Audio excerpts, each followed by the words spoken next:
nos vamos al análisis para poner en perspectiva toda la vorágine que está pasando de noticias. Llegó papá, Luis Dávila Colón. Hola Luis, saludos, buenos días. Aquí tengo que referir próximamente a Ferdinand Pérez, al nuevo showroom de autos Tesla, que es el patio de Casablanca. ¿Viste? Un Tesla rojo rubí, papá. ¿Se fue el que se compró Trump? Allí. Se compró un Tesla rojo rubí, todo en cuero. Hasta el mofle es cuero. Wow. Pero versión bonita, porque esos carros Tesla hay unos por ahí que, hermano mío, son feos con velocidad. Yo no entiendo. La guagua esa que tú sabes, parece un platillo volador. Correcto. Yo no entiendo, pero yo nunca... ¿Qué cosa fea tú te has comprado, hermano mío? Fíjate, la historia detrás de la historia es que han convertido un edificio público como la Casa Blanca en un showroom de dealers de autos. Porque no es solamente ese, llevaron varios más. Tú sabes, claro, él iba a escoger el rojito, claro, por supuesto. Pero Luis, ven acá, no hay una contradicción ahí porque Trump como que no quiere nada de lo que sea de renovable, y Tesla es en esa línea y él está como que apostando al combustible, los combustibles fósiles y demás. No hay una contradicción. Y él quitó los créditos. No solamente eso, quitó los créditos para automóviles eléctricos, ¿ok? Y para los convertidores, o sea, lo que son las estaciones de recarga.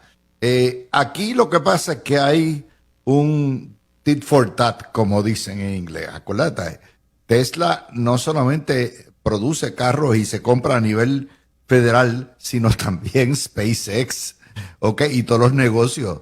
Estamos hablando de 42 mil millones de dólares anuales de negocios que tiene Elon Musk con el gobierno de Estados Unidos. Mucho antes de Trump. Para que tú entiendas lo que hay detrás de todo esto.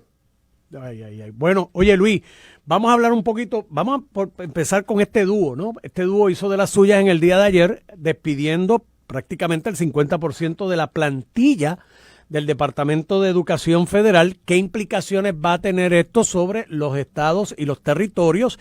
¿Y qué es lo que se completa o complementa, ¿no? De aquí, de cara al futuro. ¿Cómo tú lo ves? Mira, hay una historia en New York Times esta mañana, bien interesante. De los 2,000 que han despedido o que se acogieron al retiro voluntario, al despido voluntario, que es la mitad de la plantilla. Prácticamente esa gente operaba el 10% del presupuesto total de fondos de educación a los estados. ¿Por qué razón? Porque los estados no solamente son soberanos, sino que tienen sus propios sistemas educativos autónomos, la mayoría de ellos corridos por los condados y las ciudades.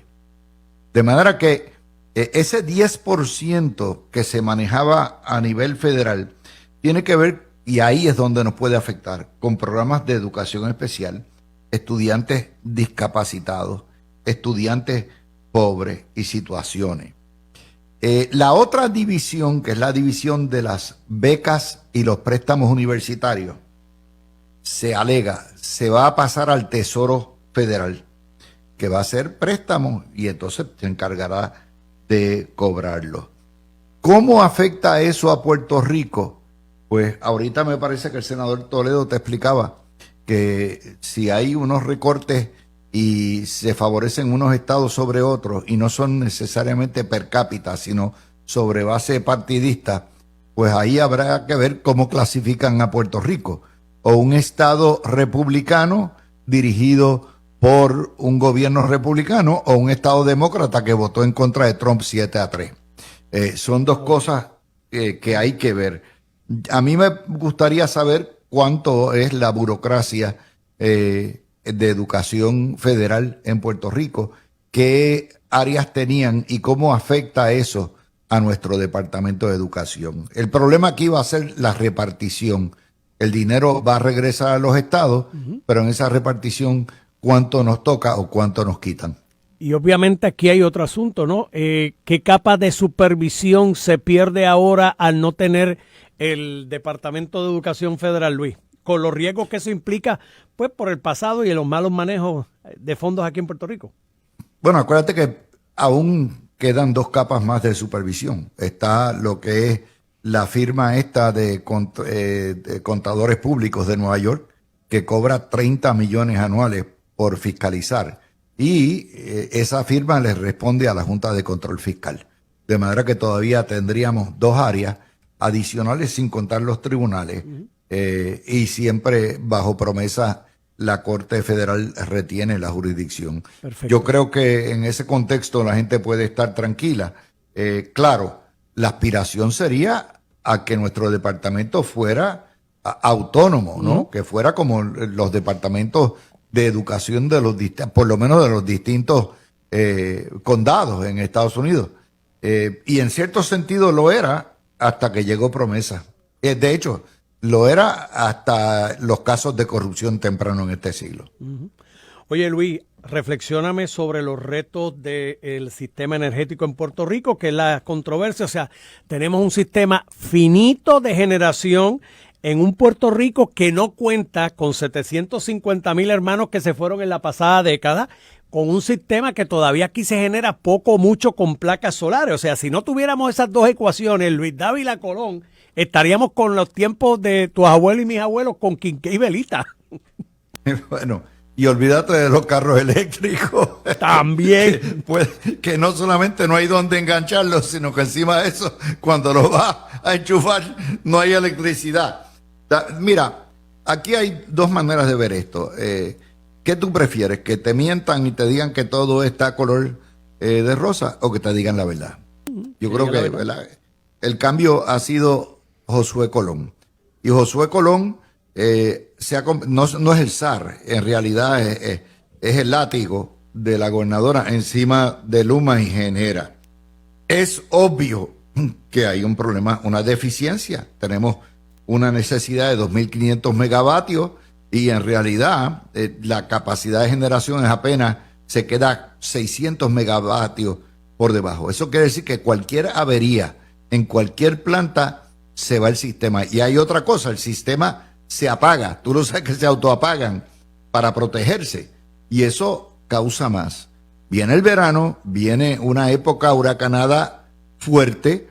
Es obvio que te digan la verdad. Prepárense.